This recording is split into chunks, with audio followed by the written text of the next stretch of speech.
right. It's saying connecting to YouTube. We never really quite know when we are actually live. I think we are live. Welcome YouTube to Clear Vision Wednesday, another episode with myself. In this case, we don't have a guest. It's just me, Claudia Mühlenweg. I'm a natural vision improvement teacher, known as the Holistic Vision Coach. And what I do is based on the Bates method, but I've added many more modalities to that. And today we want to look at the lens of the eye. We want to look at cataracts. And I want to teach you a few simple, I don't call them eye exercises. That's what everybody calls them. And for SEO purposes, we call it eye exercise, but I call them vision practices.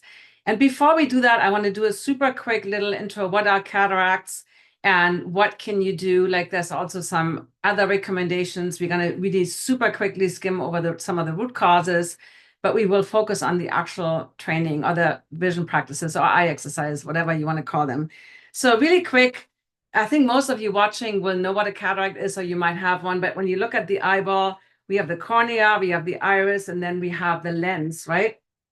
So here's the lens, and the lens is not made out of plastic, the real one. It's flexible, it can change its shape. It will be more bulgy when we read or look up close, and it will be more flat when we look in the distance. And that is done by the ciliary muscle. So the lens doesn't have any blood supply. It doesn't have any mitochondria. It's basically a collagen lens protein, like proteins, crystalline lens proteins that comprise the lens. And in cataracts, what happens is that these lens, and I will give you some slides, they basically clumping up. So there is some proteins, and this is based on oxidation, glycation, like oxidative stress. Something happens to these proteins and they kind of get clumpy, and that creates the cloudiness. And the cloudiness can be in the center of the lens, it could be at the bottom. And where that is will also affect how well you see or how quickly you might notice a cataract or maybe not notice a cataract. So if it's in the center of your vision, it creates this cloudiness that you will definitely see much quicker than if it's at the edges. So I have a few slides, just a quick, I think it's always helpful to have some visuals to look at. So this is also medical disclaimer. I'm not an eye doctor. I do not replace medical advice and care. Make sure you do your own due diligence. This is based on my experience, my training, my research, but definitely make sure you have an eye doctor that you consult. This is absolutely important.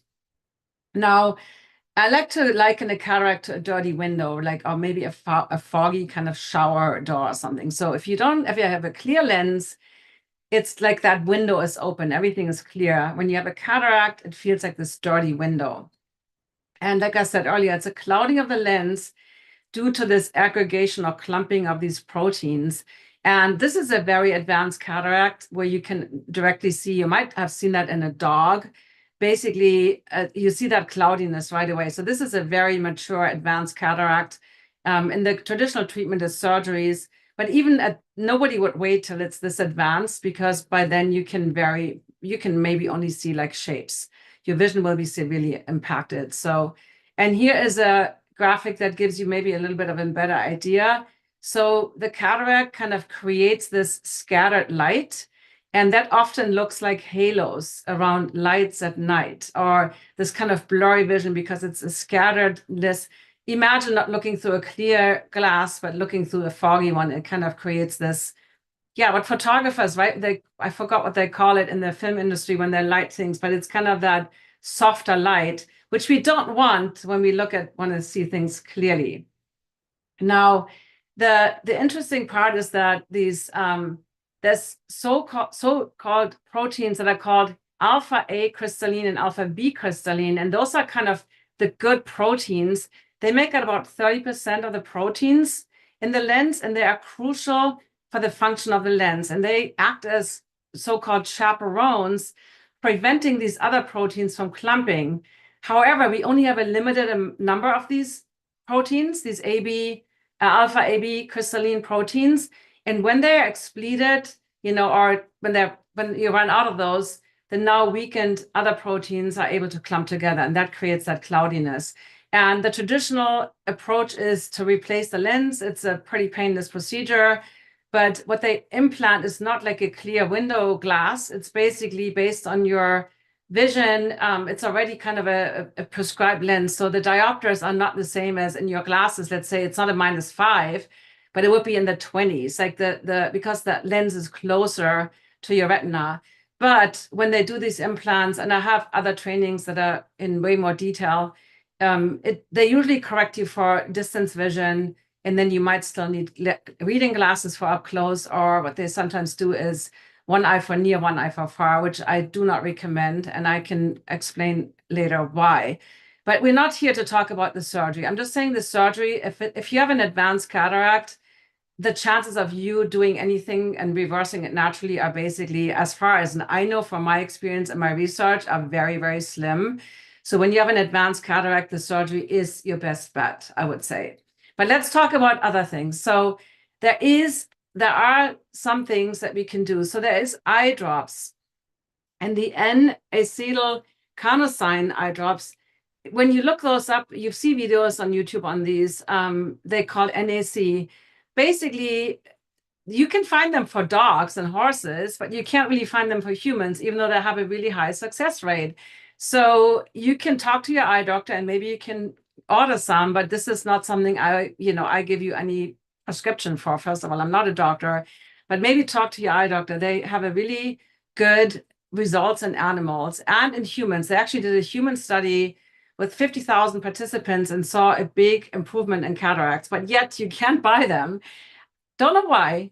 Oclumed is another eye drop, and then Cineria homeopathic eye drops are also helpful, I think, especially in the early stages. So this is just some tips that might be helpful for you, but you have to do your own research on this.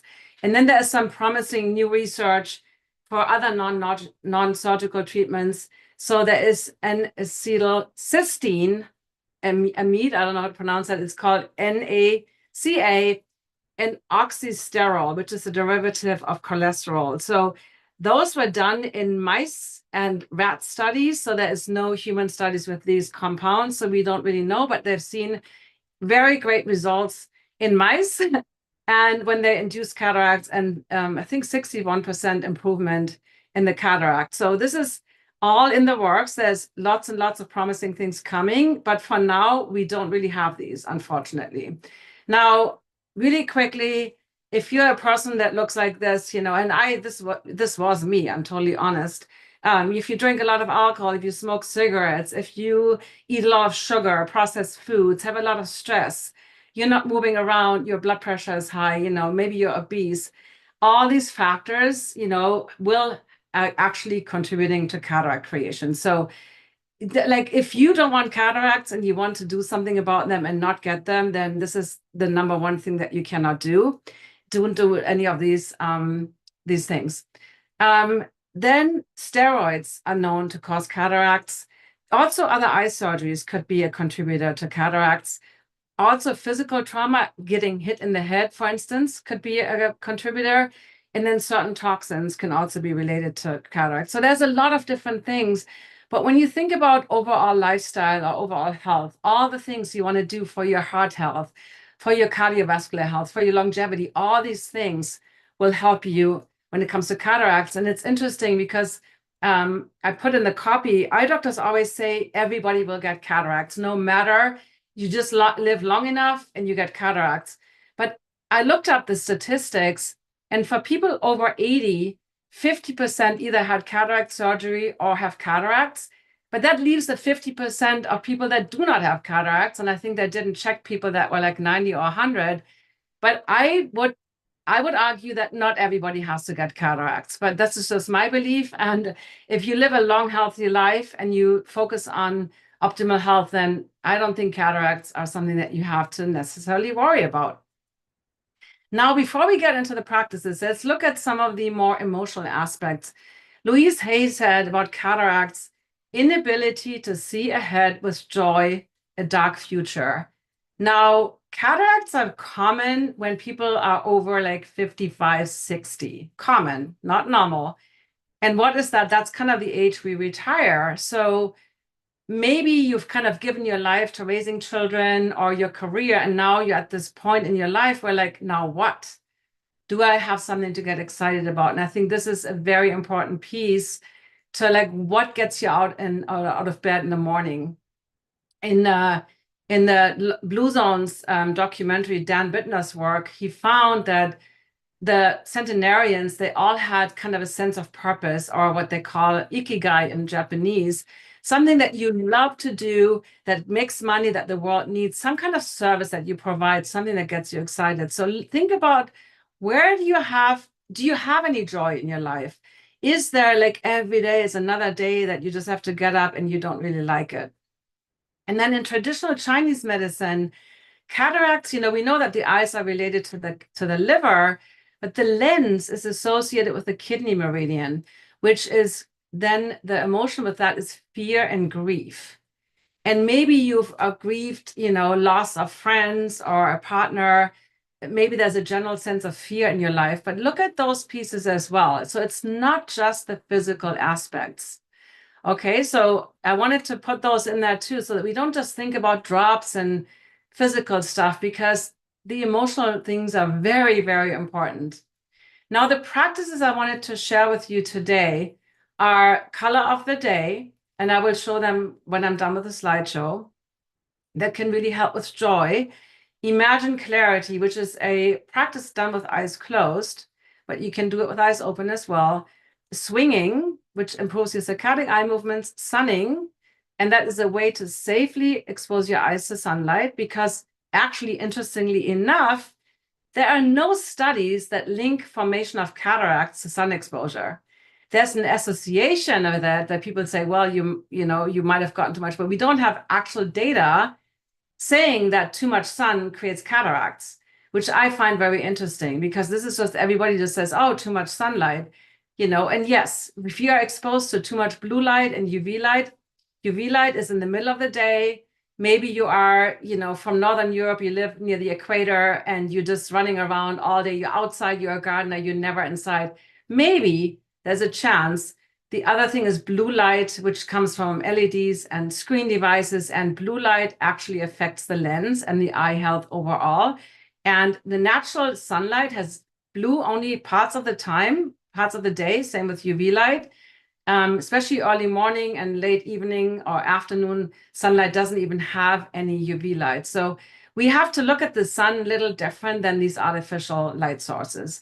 And then the last one I want to share with you is palming. And I say with imagination, using imagination. So I will end the slideshow right now, and I will share with you how to do some of those practices. So they're all really simple, and that's why I picked them today. And one thing I want to say, when you think about the lens, remember I talked about how the lens gets thicker when we look up close and it flattens when we look far. We want movement in the eye. To keep the eyes healthy, we don't want a stagnant eye, because the lens actually gets nourished by the aqueous humor, which is the fluid in the front of the eye. And we need movement. We need drainage of toxins. So we want nutrients. We want lots of movement, just like we want in our blood vessels. We want lots of movement in the eye. And one way to create that movement is that looking near and far, right? So where you look near and far, the lens gets thicker. It's like flexing your biceps. Think of it that way. Now, color of the day is the first one I like to start with, because it also implies the sense of joy and being present. Color of the day is simple. You pick a color, and everybody watching right now, pick a color. And you basically, I recommend doing it without glasses. Of course, when you're driving or safety is a concern, but if you're safe, maybe you go for a walk or you sit in a bus or you just look around your house, but pick your color and then take your glasses off and look around and notice all the items in that color. That puts you in a present moment, the only time we can actually see with our eyes. And it gives you joy. You focus on what you see. You're like, oh, I never noticed that red house over there, or those red flowers. And maybe you don't recognize exactly what those items are, but it's about noticing what you see. And color is one of those things that can bring joy into our lives, and presence and awareness. So color of the day, I used to do that every day. It's great when you take the train or the bus, and maybe even write down all the things you see in that color. And you will be surprised how much before you will be, maybe, I don't have glasses here, but let's say you have glasses, you took them off. I can't see anything. You will be surprised how much you see and how much you notice and how aware you become. So color of the day is super simple as that. Pick a color and then look out for it. The second one, imagine clarity. I've actually shared about this before on my YouTube channel. So some people call it Pinocchio nose drawing, but it's the idea, and we're doing near far here as well. But it doesn't matter if your eyes are open or closed. When you imagine that so I'm closing my eyes right now, and I'm looking at a page right here, like a piece of paper, a white piece of paper. My eyes are converging and my lens gets thicker because visually in my imagination, I'm imagining looking at this white piece of paper. And the way this practice goes, you can pick it's all imagination. So you can pick a pen, a fat one, a skinny one, it doesn't matter. And you imagine it's attached to your nose. And now you have this imaginary white paper. And guess what? You can put your paper any way you like. So when you're farsighted, you might start really far away, maybe 10 feet away. If you're nearsighted, maybe you just start 10 centimeters away from your nose, doesn't matter. And you start drawing, you make circles, you can doodle, you can write your name, you can do whatever you want. And as you're doing this, you imagine a very clear black line, depending on the thickness of your marker, on this white piece of paper. And there's a sense of movement. So you're moving. And when you have cataracts, things might not look black and white. They might look more fuzzy. But in your imagination, you imagine this really clear. This will actually help your vision. Now, the goal is then at some point you start drawing or doodling, whatever you want to do. If you are starting close up, you want to slowly, in your imagination, move that paper further, further, further out. Your little, Pinocchio nose will become longer and longer. And you will notice at some point, and very related to your vision, to your actual eyesight vision, there will be a point where you cannot imagine this anymore. And I work with nearsighted clients and they said, I can go up to like 1 foot, or maybe 3 feet, and then can't do it anymore. Or maybe a farsighted person would say, I can go, but once I'm here, like at arm's length, I'm like, it starts getting fuzzy or there's strain in my eyes. So the way why this is so powerful, first of all, we create lots of movement on our eyes. We have our eyes closed, so there is no like straining or light. And you use your imagination, and that is helping you to actually see it naturally. And you will eventually learn, it will with practice, you will be able to go, if you're nearsighted, you will be able to go further and further to 20 feet and 30 feet and in your imagination. And when you're farsighted, you will be able to come closer without that, oh my God, this is too close, I can't imagine it. So this is a very powerful way to do near far work with eyes closed in your imagination that will help you, because your lens will also actually move in your eyes, even though your eyes are closed. It's a really great way to get started. Now you can do something, I'm not listing this as an official practice, but you can do something known as tromboning. Vision therapy often calls it pencil push-ups. Is that idea, you pick something and then you move your attention in and out, or maybe it's your thumb. I personally find that incredibly boring. I don't know about you, but maybe you make this interesting. Maybe you have a flower in your hand and there's a flower in your garden and you want to go from here to arm's length and then jump to the distance. It's a great practice. It's definitely helpful. I just personally never liked it. I thought it was too mechanical. But what you want to do is move your attention from near to far. So using your imagination with a pencil is a really great way for any vision condition.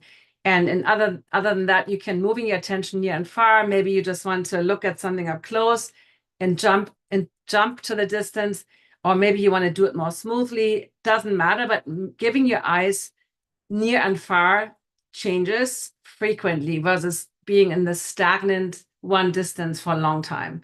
So that's the second one. Now, swinging, I have a complete video on that, and we link that right underneath. Swinging is a core practice. There is different versions of the swing. There is something called a long swing that you do with your whole body. There is something called the head swing, which is where you move your head side to side.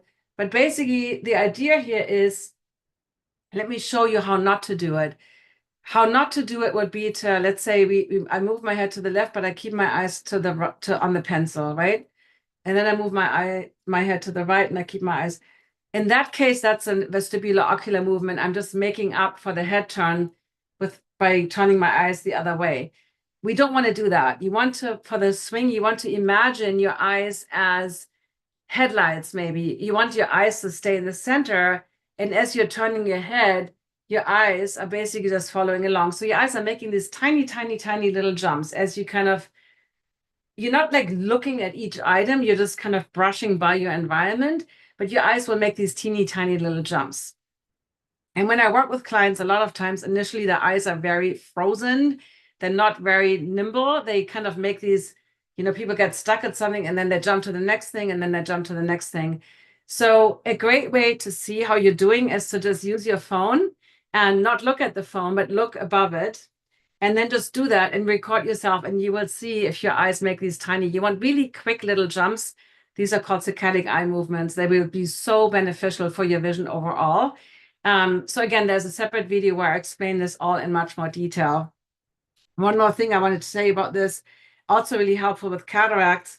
You can use in the swing, you can use a field divider. I also have a separate training on that we will link underneath.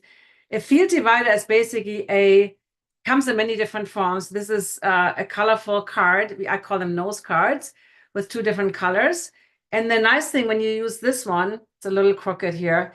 Basically, when you look straight ahead, you see the 2 colors, but they're flipped because the brain processes on the other side. So the pink is on the right, the green is on the left, even though it's the other way around. And when you do the swing and your eyes are jumping ahead, you will only see one color, or when you get stuck behind. So it helps you to keep your eyes kind of the headlights focus on the center.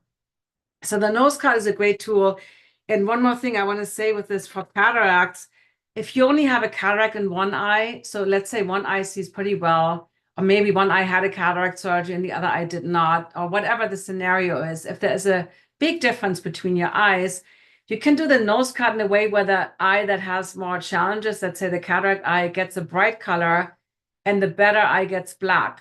That way you really stimulate that eye with the cataract. And right, so if you have eyes that are more equal, I would recommend 2 different colors, bright colors. And if one eye is more challenged, then I would recommend a combination of black. And it doesn't have to be yellow. It could be green, pink, whatever color you like. And if you have, she's going to come on in 2 weeks to this show. Irene Castle, who is the creator of this eyesight clarity trainer, which has all kinds of occluders, she just came out with a really cool field divider attachment. So I absolutely love her tool. And it makes it easier to also do something like this. If you have amblyopia, you can move the nose card a little bit out of center. So this tool, she will share more about that in 2 weeks. And we will link that episode once it's live. All right, moving on, sunning. So sunlight is actually really important for the eyes, for hormone health, for vitamin D, for our circadian rhythm, for many, many things. Now, your eye doctor might have said, don't go out in the sun. The sun is going to create the cataracts. Wear dark goggles, wear a white-brimmed hat. This is your decision, but we know how healthy and important sunlight is. And we have linked the episode with Dr. Valerie, an optometrist who was on the show a few weeks ago, underneath, because she explains exactly the whole science behind the blue light, the sunlight, and why it's important for cataracts to get sunlight as well. And if you're really concerned, do it first hour after sunrise or the hour before sunset. You will be totally fine. There is no UV light. And also, we do sunning when we start always with eyes closed. So you have your eyes closed, so your eyelids are already covering your eyes.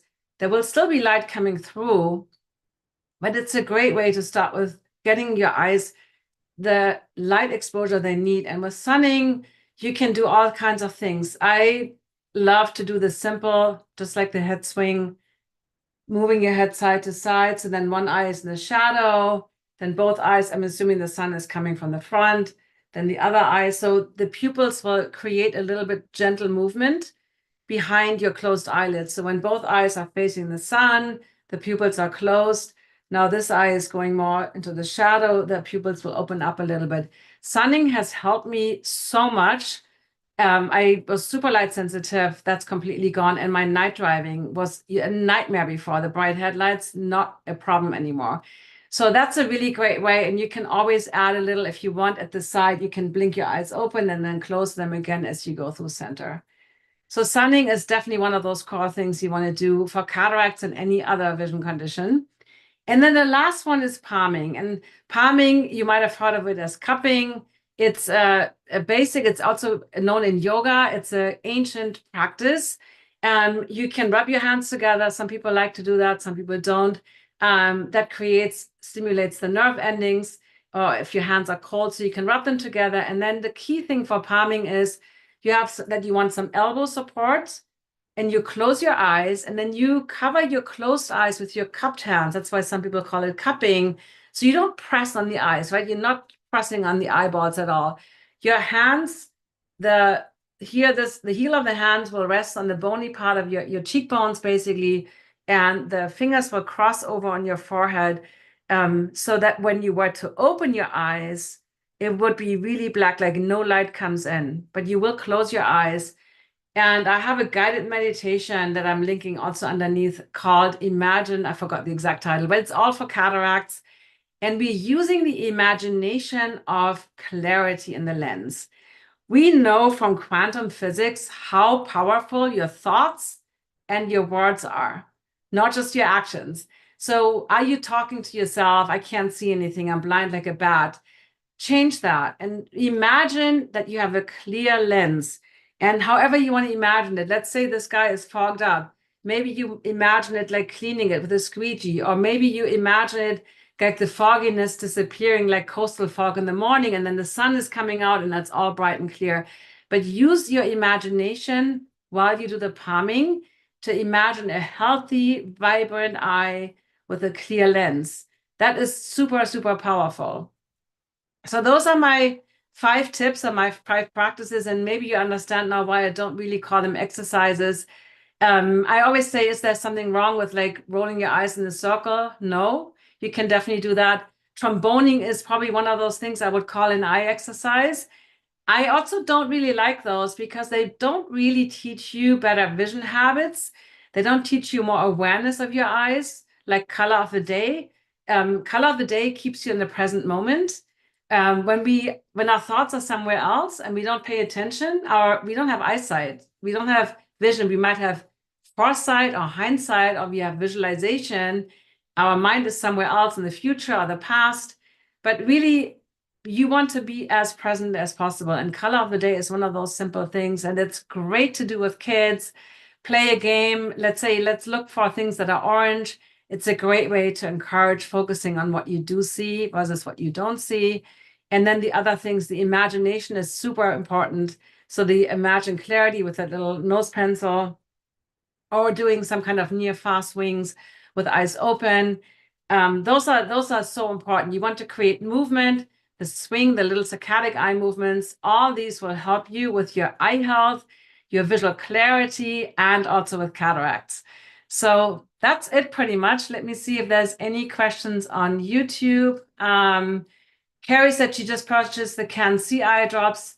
Yeah, exactly. That's a little bit, yeah, that is the N-acetylcarnosine. Exactly. Yeah. So from the UK. Guys, test it out. I know some people have great results with some drops. Some people don't notice any difference. In my Naturally Clear Vision program, we just had a final call about 3 weeks ago or so. It's a 12-week program that I'm running again in the fall, just FYI if you're interested. And we just had a participant say, the eye doctor was completely amazed that cataracts are gone. She was diagnosed with cataracts and they were like, your cataracts are gone. So I never promise this because we never know. I don't know how advanced your cataract is. I don't know what foods you eat. Do you smoke? Do you drink? Do you eat sugar? We don't know all these things. Do you have diabetes? But just know that there is possibilities and that you can prevent, number one, prevent cataracts. You can stop the progression and maybe you can reverse them. But again, this all depends on the stage of the cataracts. Maybe if you want to try some of these newer drops that are coming on the market. But just know that your lifestyle and your choices have the biggest impact on how your eye health or how your eyes look like as you get older. Really important, because we all want that quick fix. We want those miracle cures, but in most cases, they don't really exist. And I really encourage you to just take your eye health serious and be proactive about it, and don't delay until the doctor tells you, well, you have cataracts, or maybe your glasses don't give you enough vision to drive anymore, and now you have to do the surgery. Now, like I said in the beginning, this is the only eye disease that has a proven traditional treatment in forms of surgery. None of the other eye diseases have that.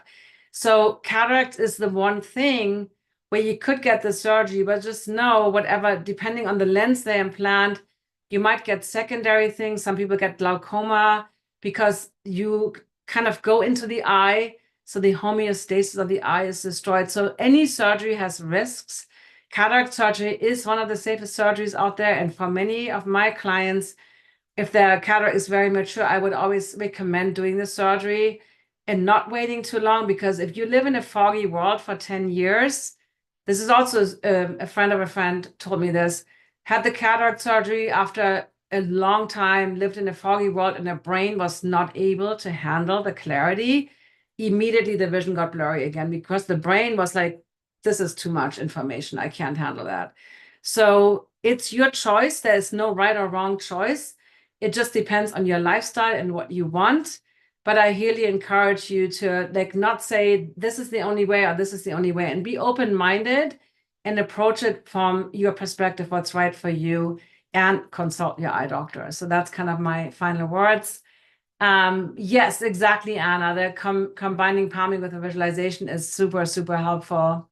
So thank you, guys. I'm glad you're enjoying it. So we have all these other things listed underneath that I talked about. So there is a very detailed video about the swing.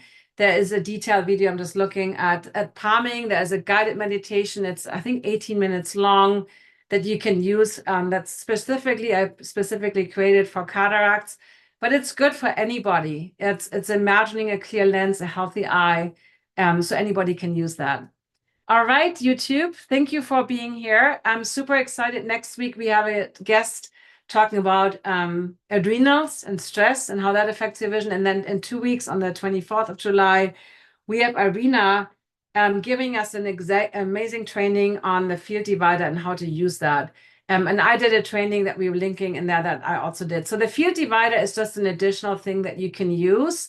It's not part of the 5 vision practices I gave you, but it's a great way to improve your saccadic eye movements during the swing. It's just a great way to also encourage an eye that is more challenged with a bright, happy color.